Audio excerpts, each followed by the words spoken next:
నమస్తే కేటీవీకి స్వాగతం. నేను సుధా.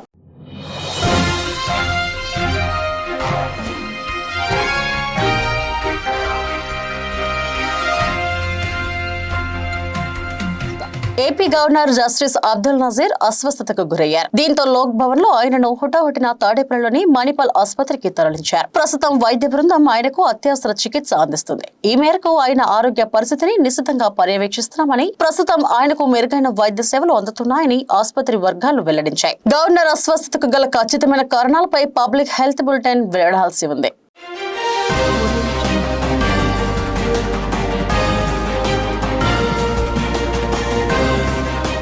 తెలంగాణ రాజకీయాల్లో సరికొత్త అధ్యయనానికి కల్వకుంట్ల కవిత శ్రీకారం చుట్టారు. ఇవాళ మేడ్చల్ వేదికగా జరిగిన భారీ బహిరంగ సభలో ఆమె తన కొత్త పార్టీ పేరును తెలంగాణ రాష్ట్ర సేనగా ప్రకటించారు. ఈ సందర్భంగా ఆమె చేసిన ప్రసంగం రాష్ట్ర వ్యాప్తంగా సంచలనం రేపుతుంది. ముఖ్యంగా తన తండ్రి కేసీఆర్ గత బీఆర్ఎస్ పాలనపై ఆమె చేసిన వ్యాఖ్యలు రాజకీయ వర్గాలను విస్మయానికి గురి చేస్తున్నాయి.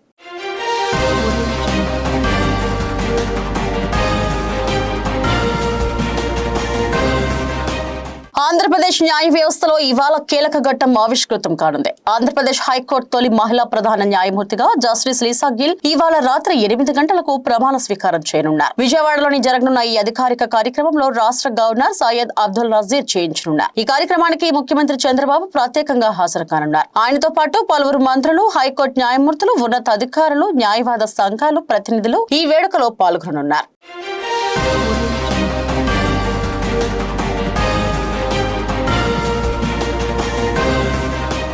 టీఆర్ఎస్ పార్టీ ప్రకటన అనంతరం కవిత కీలక వ్యాఖ్యలు చేశారు. కేసీఆర్ నేతృత్వంలోని తెలంగాణ ఉద్యమ రథం దారి తప్పిందని కవిత ఆరోపించారు. సామాజిక తెలంగాణ రథచక్రం ఎక్కడో విరిగి ముక్కలైందని, ప్రత్యేక రాష్ట్రం వచ్చి 12 ఏళ్లైనా ప్రజలు కలలు నెరవేరలేదని ఆవేదన వ్యక్తం చేశారు. కేసీఆర్ గారు ఇప్పుడు మన మనిషి కాదు, ఆయన మర మనిషి. ప్రజలకు ఏ కష్టం వచ్చినా ఆయన రారు. తెలంగాణ ఆత్మను బీఆర్ఎస్ కోల్పోయింది అని కవిత ఎద్దేవా చేశారు. రాష్ట్రంలో వ్యక్తిగత స్వేచ్ఛ కరువైందని, ఎవరి ఫోన్ ఎవరు వింటున్నారో అనే భయంతో ప్రజలు బతుకుతున్నారు. దారుణమైన నిఘా నీడలో తెలంగాణ మగ్గిపోయిందని ఆమె మండిపడ్డారు. తెలంగాణ ప్రజలకు ఒక అమ్మగా పరిణితి చెందాలనుకుంటున్నారని, అమ్మతనంతో పనిచేస్తే బిడ్డలకు ఏ కష్టం వచ్చినా అడ్డుకోవచ్చని ఆమె భావోద్వేగానికి కవిత లోనయ్యారు.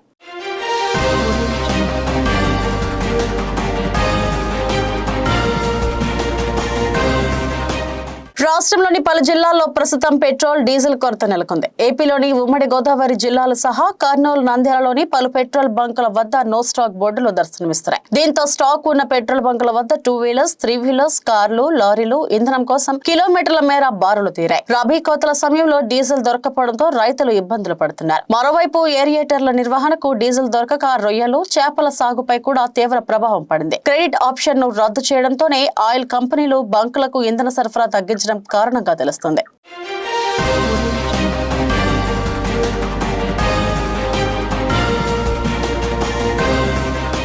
తూర్పుగోదావరి జిల్లా పరిసరాల్లో గత కొన్ని రోజులుగా సంచరిస్తున్న పెద్ద పులి మళ్లీ తన దిశను మార్చుకుని పోలవరం అటవీ పరిధిలోకి ప్రవేశించడం స్థానికంగా తీవ్ర కలకలం రేపుతుంది. అటవీ శాఖ అధికారులు తెలిపిన వివరాల ప్రకారం ఈ పులి కోరకొండ మండలం పాండవుల మెట్ట ప్రాంతం నుంచి దేవీపట్నం వైపునకు మళ్లింది. దేవీపట్నం మండలం కొత్తవీధి, బూరుగుంబద గ్రామాల మధ్య ఉన్న దట్టమైన కొండ ప్రాంతంలో పెద్ద పులి సంచరిస్తున్నట్లు అటవీ శాఖ అధికారులు శనివారం తెల్లవారుజామున గుర్తించారు. ఈ పులి కదలికలను నిశితంగా గమనిస్తున్న అధికారులు పాదముద్రలు, ఇతర సాంకేతిక ఆధారాల ద్వారా ఇది పోలవరం అటవీ రేంజ్ లోకి ప్రవేశించిందని నిర్ధారించారు. దీంతో అటవీ అంచున ఉన్న గ్రామాల ప్రజలు తీవ్ర భయాందోళనకు గురవుతున్నారు.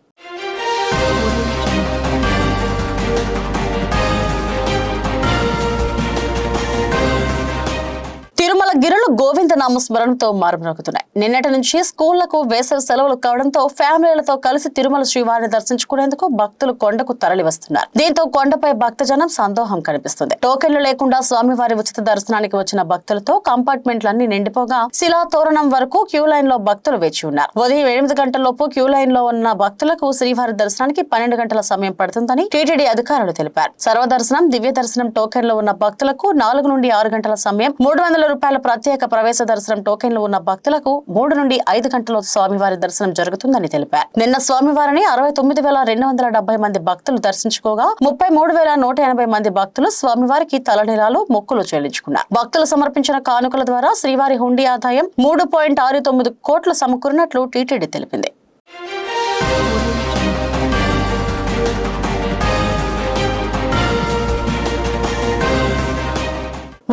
వైఎస్ఆర్సీపీ స్థాపనలో ఆ పార్టీ ఎదుగుదలలో అత్యంత కీలక పాత్ర పోషించిన రాజ్యసభ మాజీ ఎంపీ విజయసాయిరెడ్డి దాదాపు ఏడాదిన్నర కాలం పాటు రాజకీయాలకు దూరంగా ఉన్న సంగతి తెలిసిందే. తాజాగా ఆయన మళ్లీ రాజకీయాల్లోకి రీ ఎంట్రీ ఇస్తున్నట్లు ప్రకటించడం ఏపీ రాజకీయాల్లో పెద్ద చర్చకు దారితీసింది. 2025 జనవరిలో తన పదవికి వైఎస్ఆర్సీపీ పార్టీకి రాజీనామా చేయగా ఇక ఆయన రాజకీయ సన్యాసం తీసుకుంటున్నట్లు అంతా భావించారు. అయితే అనూహ్యంగా ఆయన 2026 జూలై నుండి మళ్లీ యాక్టివ్ పాలిటిక్స్ లోకి వస్తారని స్పష్టం చేయడంతో పొలిటికల్ హిట్ రాజుకుంది. జగన్మోహన్ రెడ్డికి అత్యంత ఆప్తుడిగా పార్టీకి వెన్నెముకగా నిలిచిన ఆయన 2024 ఎన్నికల తర్వాత తలెత్తిన విభేదాల కారణంగా పార్టీకి దూరం కావడం, ఇప్పుడు సొంతంగా ఒక రాజకీయ ఉనికిని చాటుకోవాలని చూడటం ఏపీ రాజకీయ సమీకరణాలను మార్చే అవకాశం ఉంది. తన నివాసంలో ఇటీవల జరిగిన ఈడీ సోదాల అనంతరం ఆయన చేసిన వ్యాఖ్యలు ప్రత్యర్థి పార్టీలతో పాటు సొంత పాత పార్టీ నాయకుల్లోనూ గుబులు రేపిస్తున్నాయి.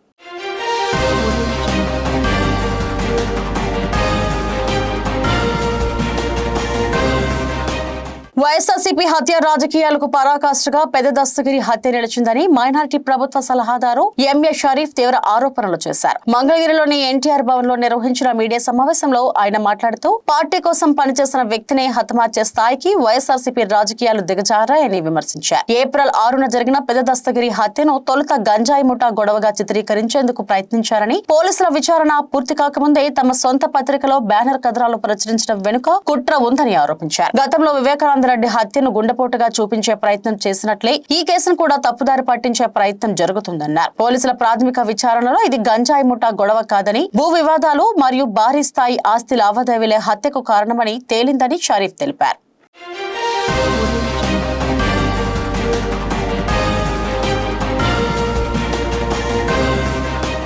తెలంగాణ జాగ్రత్త అధ్యక్షురాలు కల్వకుంట్ల కవిత కొత్త పార్టీ టీఆర్ఎస్ పై బీఆర్ఎస్ పార్టీ పరోక్షంగా స్పందించింది. ఒరిజినల్ ఎప్పటికీ ఒరిజినలే అంటూ కోల్గేట్, బిస్లరీ ఒరిజినల్, వాటికి సంబంధించిన ఫేక్ ప్రొడక్ట్స్ ఫోటోలను బీఆర్ఎస్ షేర్ చేసింది. రాష్ట్రంలో అసలైన పార్టీ తమదేనని బీఆర్ఎస్ పరోక్షంగా చెప్పింది. ఈ మేరకు కవిత పార్టీ అనౌన్స్ చేసిన కొద్దిసేపటికే బీఆర్ఎస్ పార్టీ ఎక్స్ వేదికగా కౌంటర్ ఇచ్చింది.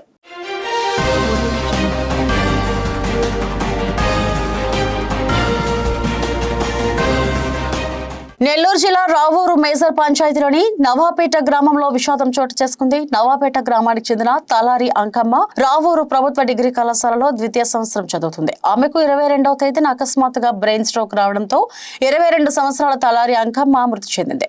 ఈ విషయం తెలుసుకున్న Penchalakona festival committee chairman Chennu Tirupal Reddy Talari Ankamma స్వగృహంకు వెళ్లి అంకమ్మ చిత్రపటానికి పూలమాల వేసి ఘన నివాళులు అర్పించారు. అనంతరం వారి కుటుంబానికి 10,000 రూపాయల నగదును ఆర్థిక సహాయం చేశారు. మీ కుటుంబానికి ఎల్లప్పుడూ అండగా ఉంటామని ఆయన తెలిపారు. ఈ కార్యక్రమంలో టీడీపీ నాయకులు నల్లవడ్ల వెంకటరమణారెడ్డి, సంహ్యం ప్రసాద్, మధురెడ్డి, చెన్ను పెంచల్ రెడ్డి, షేక్ ముఖ్తార్, కన్నయ్య, సికిందర్, ప్రభుత్వ డిగ్రీ కళాశాలల సిబ్బంది పాల్గొన్నారు.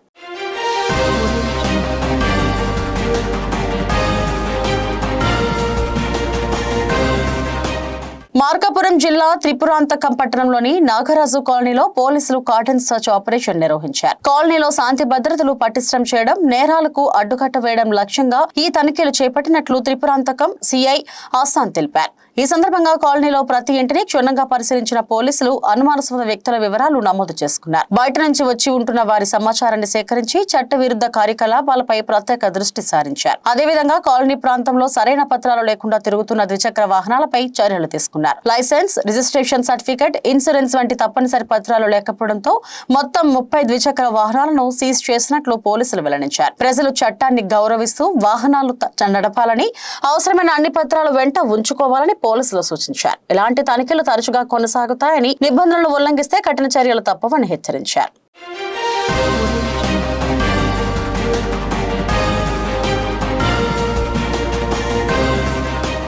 మాజీ ఎంపీ విజయసాయిరెడ్డి చేసిన కామెంట్లపై కౌంటర్ అటాక్ దిగారు ఆంధ్రప్రదేశ్ రాష్ట్ర సాంఘిక సంక్షేమ శాఖ మంత్రి డోలా బాల వీరాంజనేయ స్వామి. విజయసాయిరెడ్డి డర్టీ పాలిటిక్స్ చేస్తున్నారని, రాజకీయంగా ముగిసిపోయిన వ్యక్తిని మళ్లీ ఎందుకు బతికిస్తారని ప్రశ్నించారు. తిరుపతిలో మీడియాతో మాట్లాడిన మంత్రి డోలా, విజయసాయిరెడ్డి తన చేసిన తప్పులకు జైలు శిక్ష అనుభవించిన విషయాన్ని మర్చిపోయారా అని వ్యాఖ్యానించారు.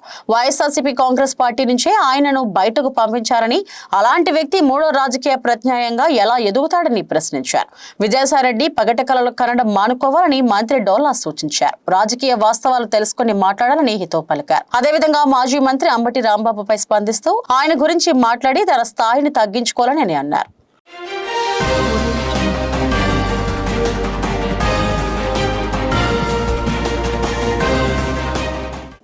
స్టార్ ప్రభాస్ కెరీర్ లో మైలురాయిగా నిలిచిన చిత్రం డార్లింగ్. దశాబ్దం క్రితం వచ్చిన ఈ సినిమా నేటికి యూత్ లో ఒక హాట్ ఫేవరెట్. తాజాగా ఈ మూవీ రిలీజ్ అయి బాక్స్ ఆఫీస్ వద్ద కొత్త రికార్డులను తిరగరాస్తుంది. తాజా వసూళ్లు చూస్తుంటే కొత్త సినిమాలకు కూడా డార్లింగ్ గట్టి పోటీ ఇస్తున్నట్లు కనిపిస్తుంది. కాగా రిలీజ్ అయిన మొదటి రోజే డార్లింగ్ ఊహించని విధంగా 7 కోట్ల కంటే ఎక్కువ గ్రాస్ వసూళ్లను సాధించి అందరినీ ఆశ్చర్యపరిచింది. రెండో రోజు కూడా అదే జోరును కొనసాగిస్తూ 2 కోట్ల పైచీలకు రాబట్టింది. మొత్తంగా 2 రోజుల్లోనే ఈ సినిమా 9.36 కోట్ల గ్రాస్ వసూలును సాధించినట్లు ట్రేడ్ వర్గాల సమాచారం. ఒక రీజనల్ సినిమా రిలీజ్ లో ఈ స్థాయిలో వసూలుకు రాబట్టడం అనేది ప్రభాస్ స్టామినాకు నిదర్శనం.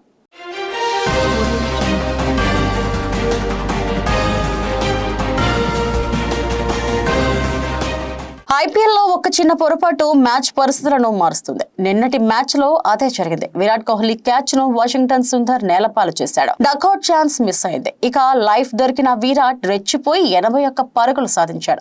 చివరకు మ్యాచ్ ను గెలిపించాడు. రాయల్ ఛాలెంజర్స్ బెంగళూరు జట్లు గుజరాత్ టైటాన్స్ ను 5 వికెట్ల తేడాతో ఓడించి ఘన విజయం నమోదు చేసింది. నిన్న శుక్రవారం ఎం చిన్నస్వామి స్టేడియంలో జరిగిన ఈ మ్యాచ్ లో ఆర్సీబీ ఓవర్లో 206 పరుగుల లక్ష్యాన్ని ఛేదించింది. మొదట బ్యాటింగ్ చేసిన గుజరాత్ సాయి సుదర్శన్ అద్భుతమైన సెంచరీ సాధించడంతో 20 ఓవర్లలో 205/3 భారీ స్కోరును నమోదు చేసింది. సుదర్శన్ సెంచరీ చేసినా ఫలించలేదు. ఇక ఆర్సీబీ తరపున విరాట్ కోహ్లీ 81, దేవదత్ పడిక్కల్ 85 అద్భుత ఇన్నింగ్స్ తో మ్యాచ్ ను మలుపు తిప్పేశారు. ఈ గెలుపుతో ఆర్సీబీ ఇప్పుడు పాయింట్ల పట్టికలో 2వ స్థానానికి చేరుకుంది.